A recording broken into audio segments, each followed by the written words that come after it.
Odlučili smo se na samouslužnu prodaju, tako da smo osmislili taj frižider.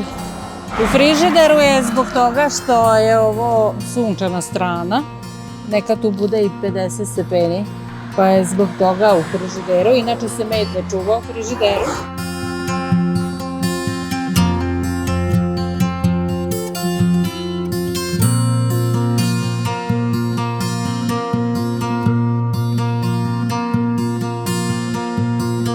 Apiterapija je u stvari lečenje pčelinjim proizvodima i preparatima od pčelinjih proizvoda.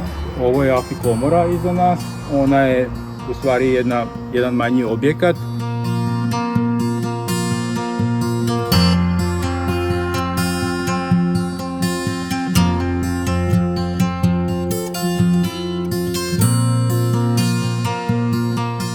Apikomora u stvari u njoj se najviše leče pacijenti od respiratornih obolenja, znači gornjih, donjih disajnih puteva, astme, bronhitisa, kašlja.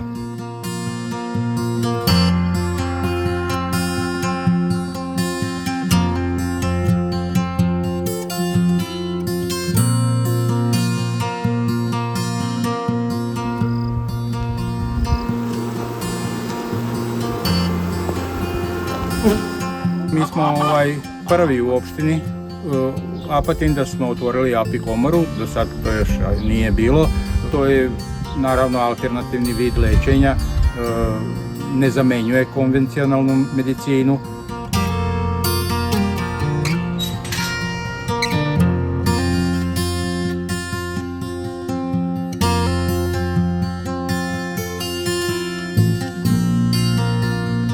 Zbog toga što smo na poslu i ja i muž prepodne i onda nema ko da prodaje med.